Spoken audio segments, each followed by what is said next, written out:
Alessio Morosin, buonasera, che è l'anima di Indipendenza Veneta. Ora lascio la parola ad Alessandro Braga, sindaco di San Benedetto, per il intervenuto. Grazie.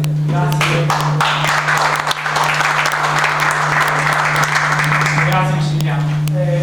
Anch'io vi do la buonasera per essere venuti qui stasera e benvenuto nel nostro bellissimo convento. Non so, vedo tanti volti nuovi, quindi un convento del 1600, uno delle due grandi strutture nostre di San Benedetto che ci fanno appunto sognare.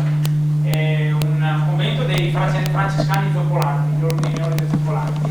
È stato recentemente restaurato con un intervento conservativo attraverso un fondo europeo che è elargito con il GAL, il gruppo azione locale della Veronese.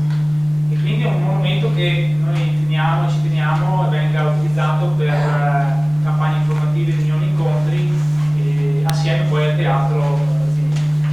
Al di là di questa brevissima introduzione, perché ripeto vedo anche molti volti nuovi di San Benedetto, la riunione è stata organizzata sempre grazie all'aiuto di Massimiliano, perché avevamo portato in Consiglio Comunale l'ordine del giorno sull'autodeterminazione del popolo veneto, e stante la mancanza di diversi consiglieri per le festività era intorno al 20 gennaio e la richiesta di alla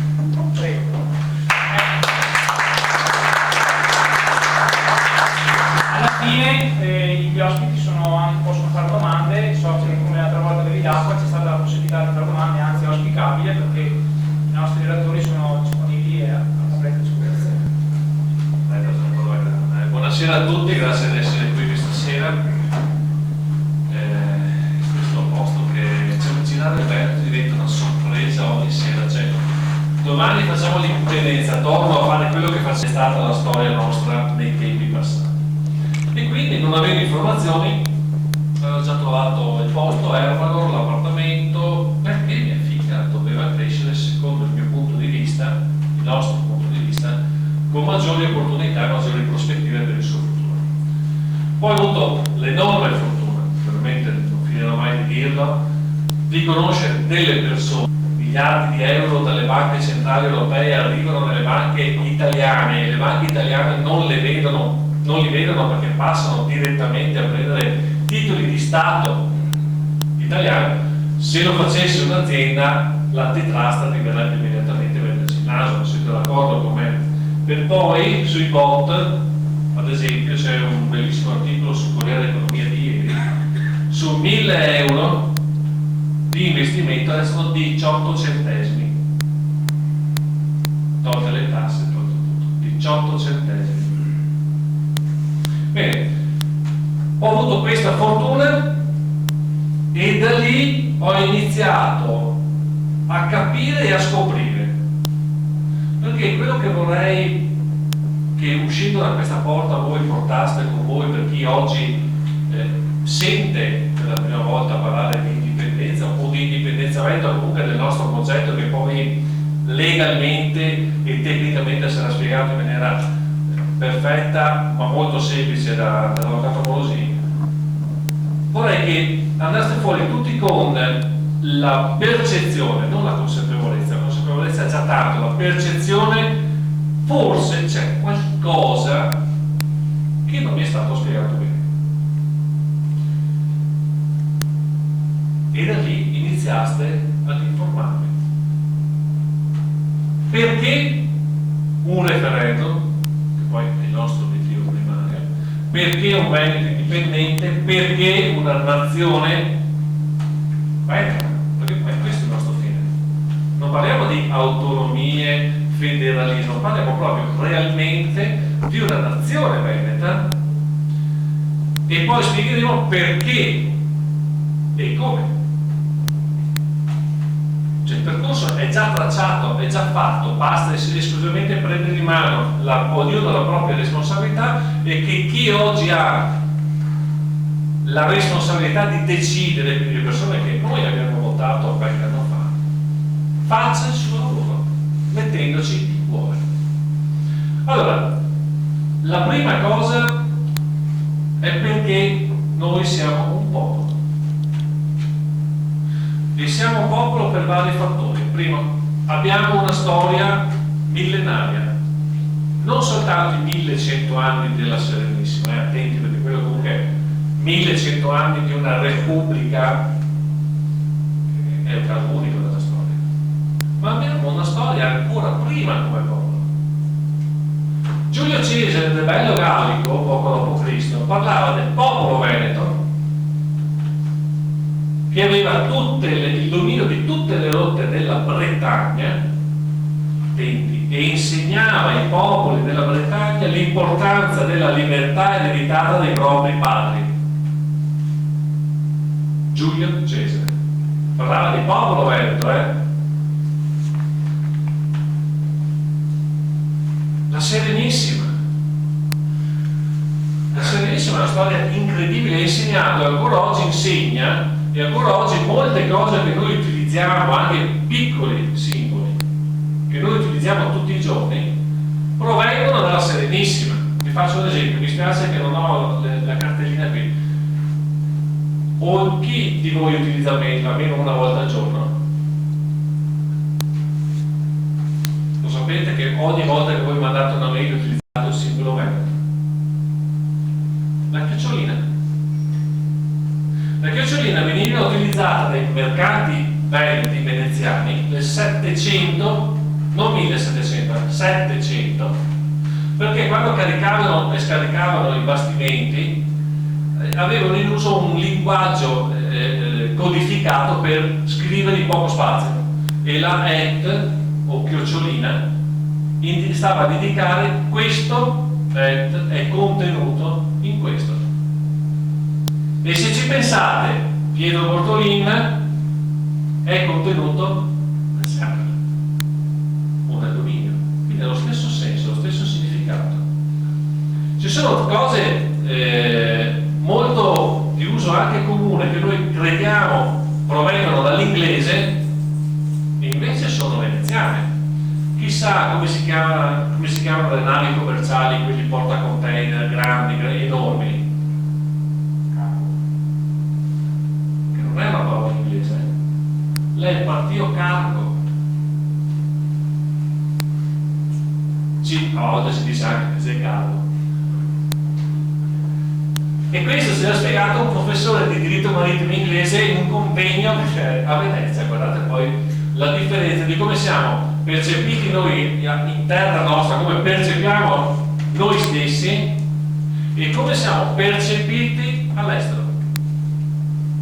Quando abbiamo portato la risoluzione 44 come una manifestazione meravigliosa, poi le nostre non sono manifestazioni, sono passeggiate, sono feste a Venezia, i giornali turchi, dopo che ho parlato dalla Cina, dalla Russia, ma i giornali turchi hanno titolato "Torna la più antica repubblica marinara della storia". Cioè abbiamo una percezione del Veneto, dei Veneti, di Venezia, fuori dal nostro territorio, che è 100 volte superiore a quello che abbiamo noi di noi stessi e delle nostre terre. E questa è una cosa che vi prego di fare. Cominciamo ad esempio ad andarci a vedere perché. Non mi interessa dare le colpe o indicare il dito con qualcuno, qualcosa, l'educazione eccetera. Abbiamo gli strumenti, facciamo i liberi, non chiediamo libertà, facciamo i liberi e informiamoci. Chi di voi ha fatto alla scuola dell'obbligo, studiato la rivoluzione francese? Mi alza le mani? Non tutti, voglio vedere le mani, voglio vedere queste manine che si alzano. Perfetto. Chi di voi ha studiato la storia del Serenissimo, la storia dell'obbligo? Fortunato. Perché la storia della Serenissima ha uno spessore minore rispetto a una rivoluzione francese, ma almeno mettiamo allo stesso livello. 2 libri di storia quando facevo Rebelli, Rosario Villari, 4-5 capitoli sulla rivoluzione francese, 2 righe associate alle repubbliche marinare su Venezia. Oggi si insegna storia della Serenissima 18 ore al mese nella scuola dell'obbligo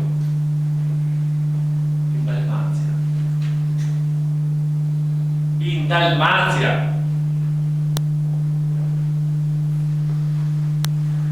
E qui perché?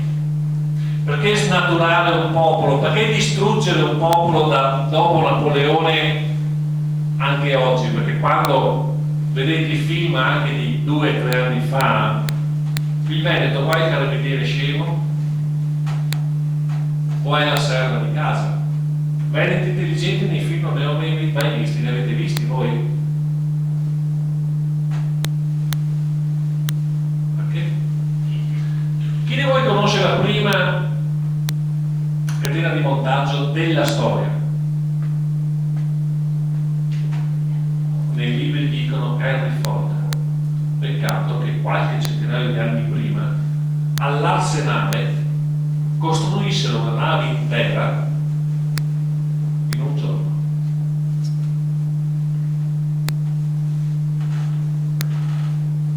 Hanno portato il re di Francia, l'hanno fatto sedere lì e hanno detto adesso costruiamo una nave. Sì, vabbè, il francese con un impegno. No, non ti cambiare. Oggi era un meccanismo perfetto, veramente una catena di montaggio perfetta. E ce l'avevamo qua.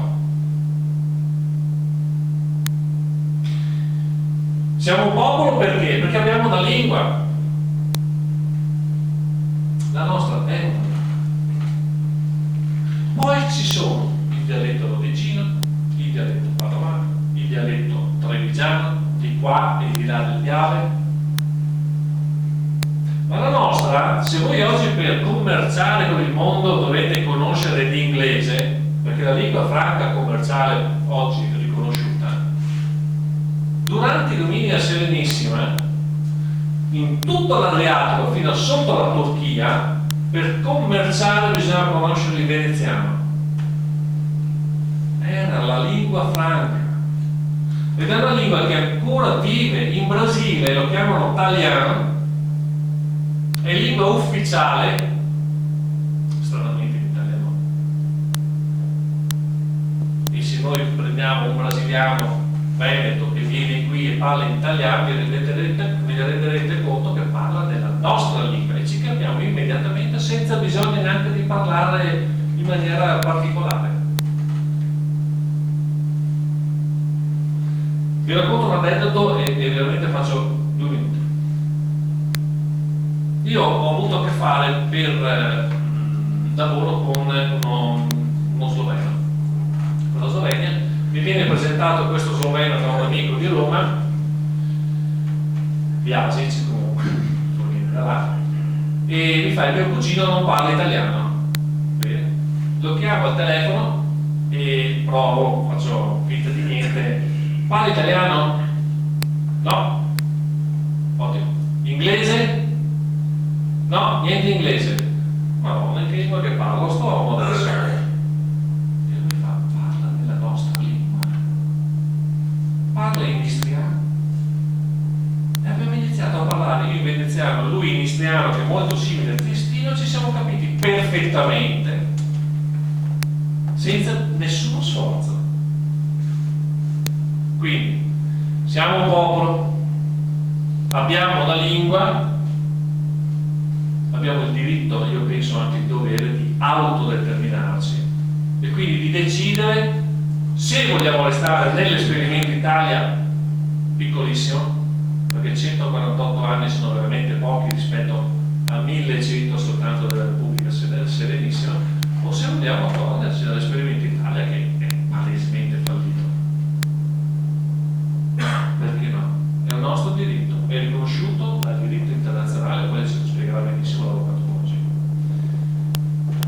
Chiudo con una riflessione molto semplice, non vi voglio rubare tempo, ma vorrei che voi usciste da qua con un germe di pensiero e di consapevolezza di dove veniamo. Siamo in paradiso. Voi siete seduti in paradiso qua, in tutto il Veneto. Siamo in paradiso perché se noi andiamo in Austria, oh, bella l'Austria, io per turismo ci vado quando posso, appena posso. Grandi montagne, bei laghi in Galizia, e basta. Noi abbiamo le montagne dei Dolomiti, abbiamo i laghi, perché non ci mancano i laghi, abbiamo le pianure, il mare, si sono fatte guerre dello sbocco sul mare, guardate oggi.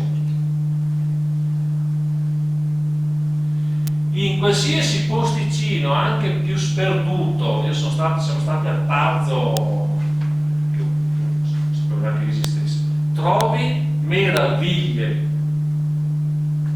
Questa è la meraviglia. Giri per il Veneto, trovi storia, trovi cultura, trovi i segni di un popolo. Se vogliamo vedere la parte commerciale, non vi voglio tagliare con l'esempio fiscale, eccetera, perché se volete poi farvi delle domande, preferisco che la facciate voi dopo. Ma se vogliamo guardare soltanto la parte economica, i prossimi mercati per i prossimi 70-80 anni sono l'Africa e il Medio Oriente e l'Asia. E da tutta l'Europa per andare in Africa dove bisogna passare se vogliamo andare via nave? Prendiamo Porto Marghera, riconvertiamo in porto industriale, in porto fatto bene, creiamo posti di lavoro, buttiamo giù un po' di ciminiere che non servono a nulla. Il mondo deve passare di qua se vuole andare in Africa nei prossimi anni, che sono i prossimi mercati. E dall'est a ovest dove bisogna passare? Sempre per casa nostra. Siamo nel posto più ricco d'Europa, sia come storia, sia come cultura, sia come economia. Ma fin quando non alzeremo la schiena, noi per primi, dall'imano, e voi complimenti, perché se siete qui vuol dire che avete già iniziato ad alzarla, non succederà niente. Perché se non decidiamo noi quello che vogliamo fare a casa nostra, non è che non lo decide nessuno, lo deciderà qualcun altro e non farà i nostri interessi. Perché è così. E allora vi chiedo, e concludo, fate un po' di strada, lo so che Padova non è vicina. Domenica siamo in fiera a Padova, migliaia di veneti, in festa dalle 11 del mattino fino alle 10 di sera. Ci sono concerti, ci sono interventi, perché al di là della festa della domenica, io vado con la mia bambina, con mia figlia, con mia moglie, cioè veramente noi facciamo feste, non facciamo manifestazioni. Al di là della festa serve, è necessario, perché chi oggi può prendere una decisione, domani fare il referendum e dopodomani fare la dichiarazione unilaterale di indipendenza, ha bisogno di capire che noi veneti ci siamo. E quando vedrà che noi veneti ci siamo, non potrà più non trovare il coraggio di agire. Questo dobbiamo fare, dobbiamo agire. Vi ringrazio.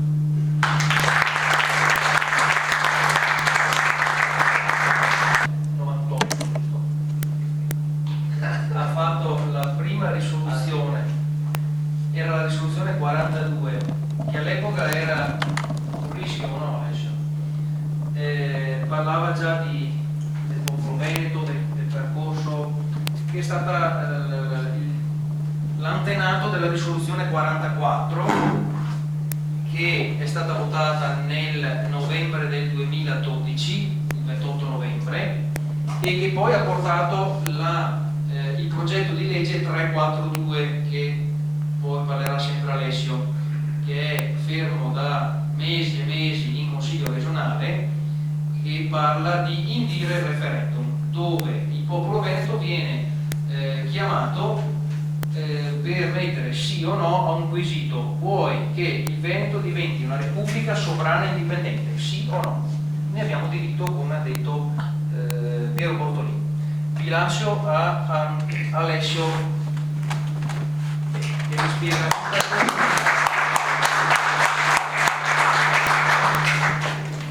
Buonasera a tutti, grazie di essere venuti, poi in questo ambiente straordinariamente coinvolgente, perché si avverte la storia, la si vive e la si percepisce in ogni angolo, poi entrando con quel